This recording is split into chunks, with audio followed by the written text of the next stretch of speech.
1965 সালে ইন্টেলের co-founder Gordon মুর বিশ্বের কাছে একটা নতুন থিওরি উপস্থাপন করেন, যেখানে তিনি ভবিষ্যতে তৈরি হওয়া কম্পিউটার মেশিন, স্মার্টফোন এবং হাইটেক গ্যাজেটের সম্পর্কে এমন একটা কথা বলেছিলেন যেটা আজ এত বছর পরেও প্রাসঙ্গিক বলে মনে করা হয়। আজ পর্যন্ত যত কম্পিউটার এবং স্মার্টফোন তৈরি করা হয়েছে সবগুলোই মুরের এই নিয়ম অনুযায়ী কাজ করে।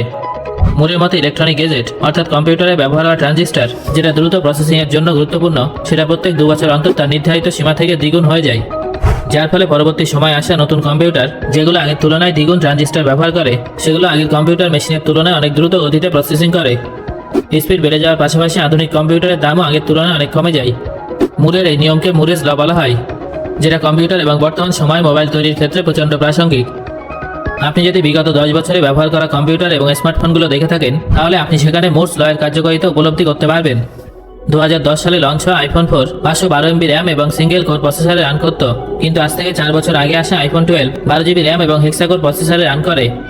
মাত্র 10 বছরের ব্যবধানে আইফোন 8 গুণ বেশি র্যাম এবং হেক্সাকোরে সুপারফাস্ট প্রসেসিংয়ের সঙ্গে অনেকটাই বদলে গেছে। বর্তমানে আইফোনের ফিচার আর উন্নত হয়েছে, যেখানে 8 GB র্যাম পাওয়া যায়। কম্পিউটারের কথা বললে 10 বছর আগে আসা Intel core 2 duo processor 4 GB র্যামকে একটা হাই এন্ড কম্পিউটার বলে মনে করা হতো, কিন্তু বর্তমান সময়ে ইন্টেল i9 এবং 32 GB র্যামের কম্বিনেশন যুক্ত কম্পিউটারকে হাই এন্ড কম্পিউটার বলে মনে করা হয়।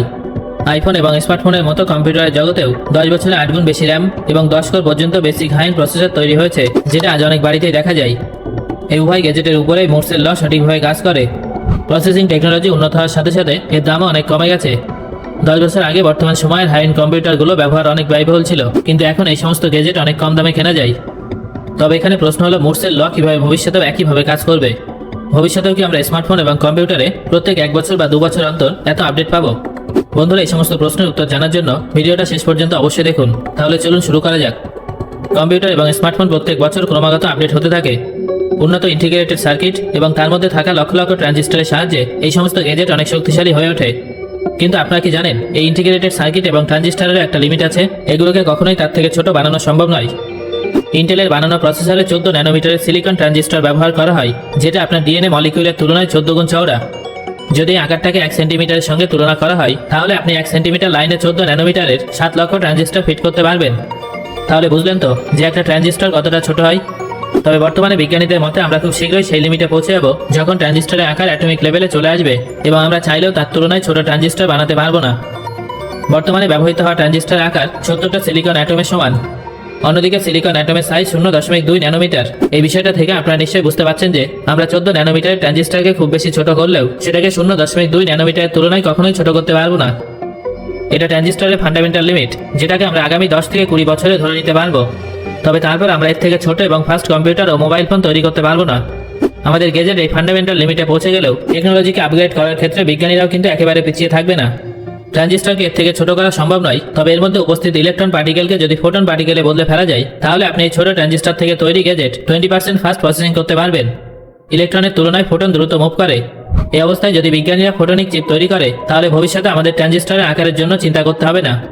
যদিও বর্তমান সময়ে এই ধরনের চিপ বানানো খুব কঠিন, কিন্তু যদি এটা তৈরি হয়ে যায়, তাহলে ভবিষ্যতে আপনারা লাইট বেস ল্যাপটপ অথবা স্মার্টফোন দেখতে পাবেন, যেটা বর্তমান সময়ে স্মার্টফোন এবং ল্যাপটপের থেকেও 1000 গুণ বেশি ফাস্ট এবং শক্তিশালী হবে।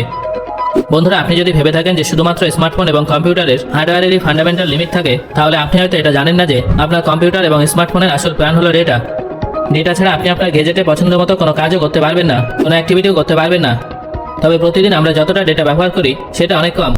আসল ডেটা খরচ হয় ইন্টারনেটে, কারণ সোশ্যাল সাইটে প্রতিদিন বিলিয়ন ভিডিও এবং ছবি আপলোড করা হয়। শুধু ইউটিউবে মানুষ প্রতিদিন 5 বিলিয়ন ভিডিও দেখে থাকে এবং প্রতিদিন এখানে কয়েক হাজার ঘন্টার ভিডিও আপলোড করা হয়।